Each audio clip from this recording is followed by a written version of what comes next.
Salut les amis, enfin ça y est, je renavigue. Ça fait maintenant depuis mardi 8 novembre que j'ai pu reprendre la mer et que enfin toutes mes réparations ont été réalisées. Alors j'ai pas communiqué pendant 15 jours parce que j'étais affairé à essayer d'avancer dans toutes ces réparations là. Donc je voudrais juste donner un peu mes impressions et réexpliquer un peu les problématiques que j'avais. Donc lorsque je suis parti de Gibraltar pour revenir aux Canaries, dans la dernière nuit de navigation, j'ai le mandrin qui est sorti de la baume et qui a causé pas mal de dégâts à la baume, mais également à la voile. L'entreprise italienne qui m'a installé la baume enrouleur s'est accomplie le plus rapidement possible pour refaire cette pièce. C'est une pièce qui fait 6,50 m de long, qui se faisait en 2 parties. Et là, apparemment c'était une pièce pas assez rigide, donc ils l'ont faite ce coup-ci en 3 parties. Donc ils sont intervenus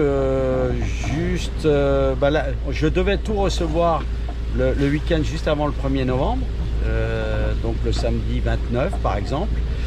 Pas par exemple, c'était samedi 29. Et puis bien sûr, DHL n'a pas livré le samedi 29 comme prévu la pièce.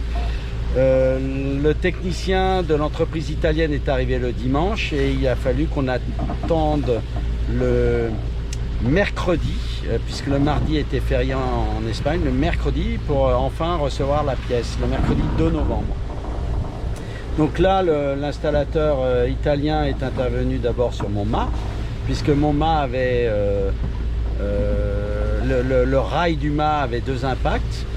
Pour moi, il fallait changer ce rail, mais bon, il n'a pas voulu. Il a redressé le rail. Bon, je ne suis pas hyper convaincu par sa réparation, mais on va s'en satisfaire. Et puis ensuite, il a reçu donc le fameux mandrin en 3 parties. I was spend the day here. Ah, yesterday? Yes. Okay. We are on the beach, but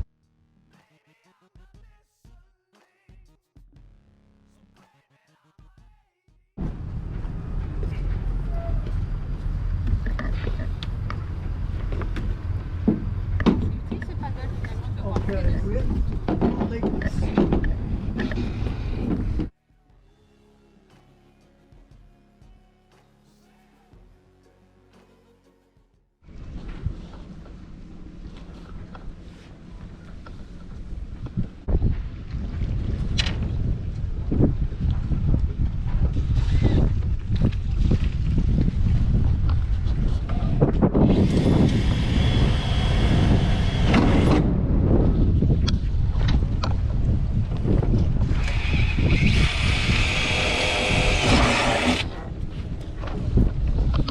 il l'a remonté sur la baume, on a remonté la voile, mais attention, la voile avait pris des impacts, il y avait des trous et la ralingue de cette voile avait été déchirée à 2-3 endroits et il fallait absolument réparer ça.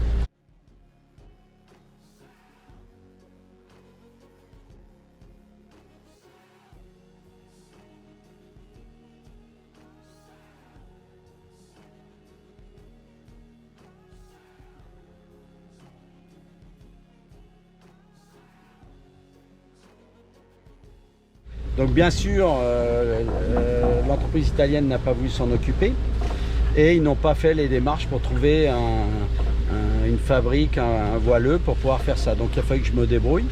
J'ai trouvé une entreprise sur place à Lanzarote qui elle était archi débordée, mais qui a accepté en 3 jours de me refaire les impacts que j'avais eu sur la voile, donc de réparer la voile et de mettre des pansements sur la ralingue.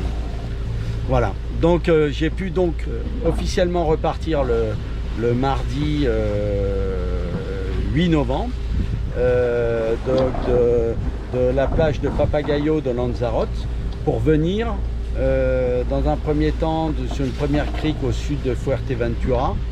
Une crique qui me laissera pas... Bon, c'était une petite crique sympa avec un petit village, mais on n'était pas super bien abrité au niveau de la houle. On y est resté une nuit et puis on est vite reparti de cette crique.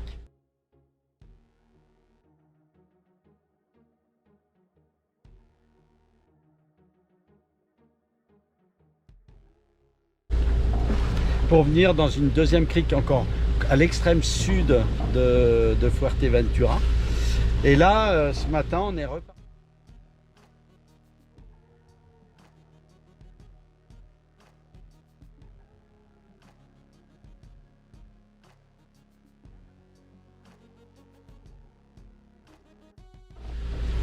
Donc on est le jeudi 10. Jeudi 10 novembre, on est reparti pour aller à Grande Canaria.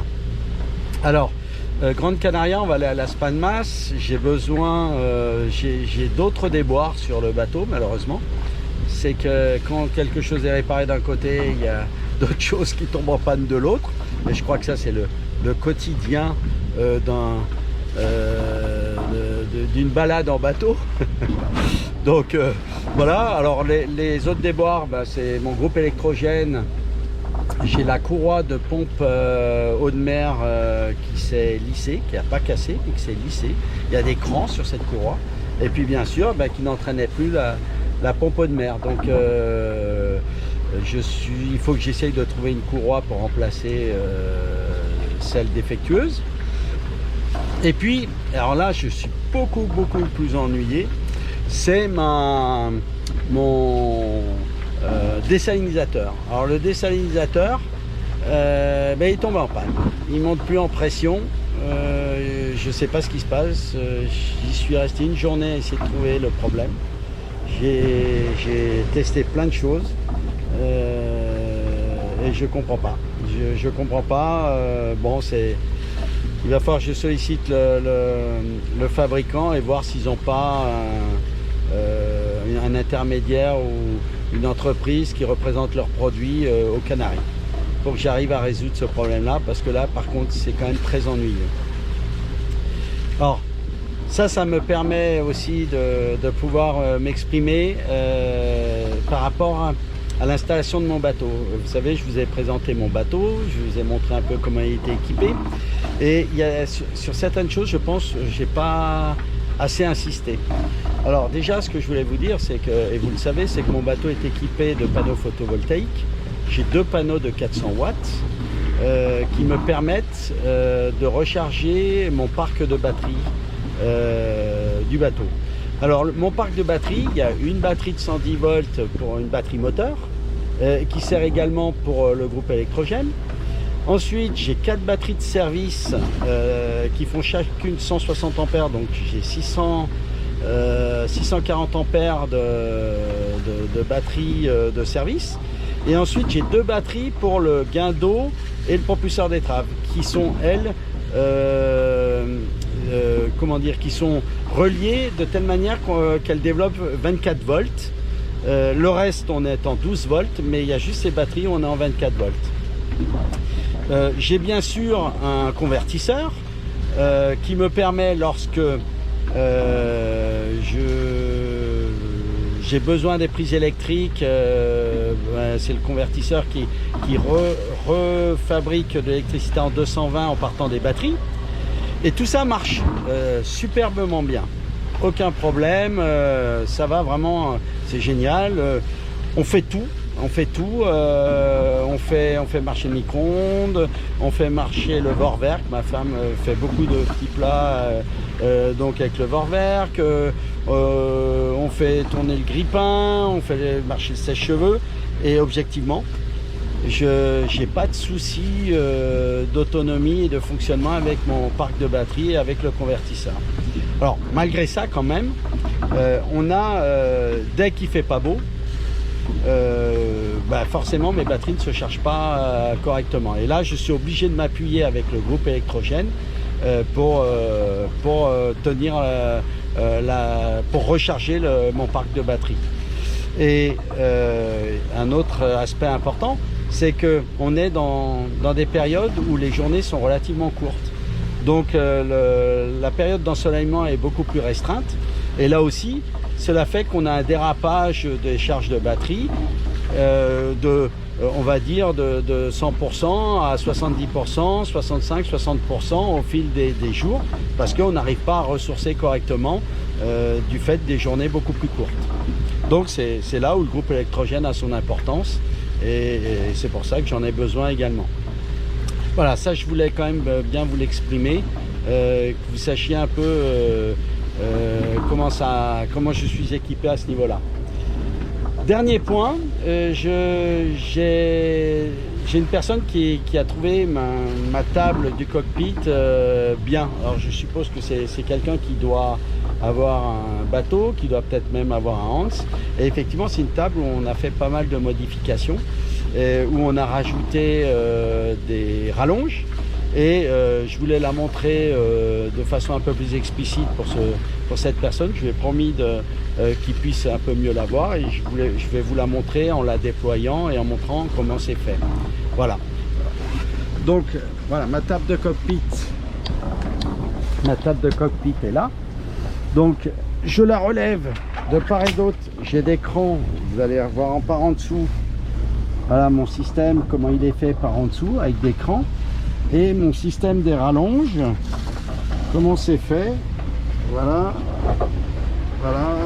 Donc j'ai une rallonge en bout de table, et j'ai une autre rallonge à l'autre bout de la table. Vous voyez que j'ai raccourci, voilà.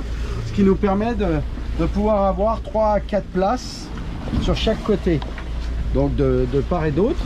Et on a rajouté, je vais vous montrer, on a rajouté un coussin ici. Voilà, je vais vous montrer, hop,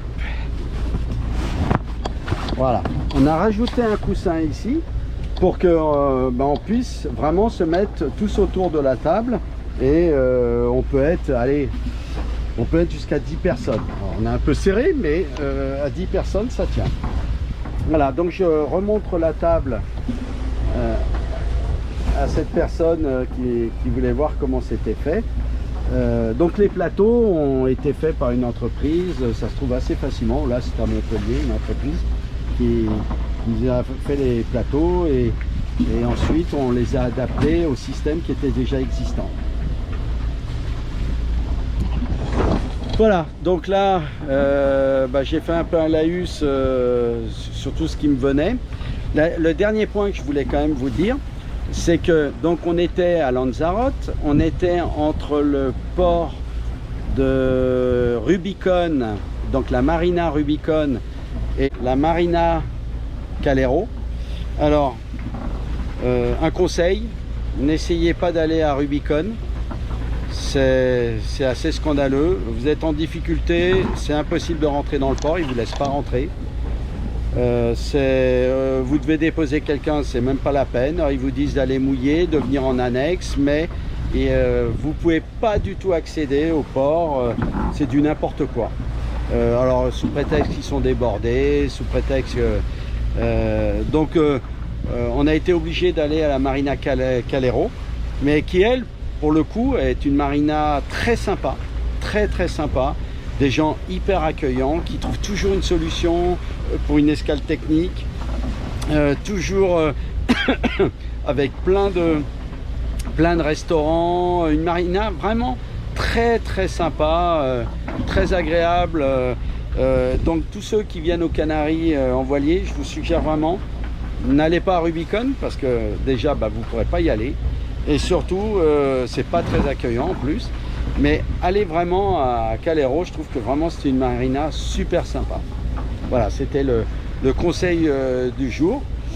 Maintenant, je vais vous montrer deux, trois films de voile, parce que le but c'est ça aussi, c'est de voir un peu de voile.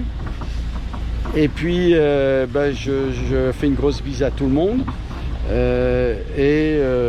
Je vous ferai des vidéos un peu plus rapidement maintenant, en espérant que je sois un peu moins ennuyé par des incidents techniques.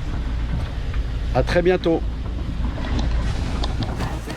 Ça fait du bien de renaviguer et de mettre les voiles. quel plaisir, ça me manquait énormément.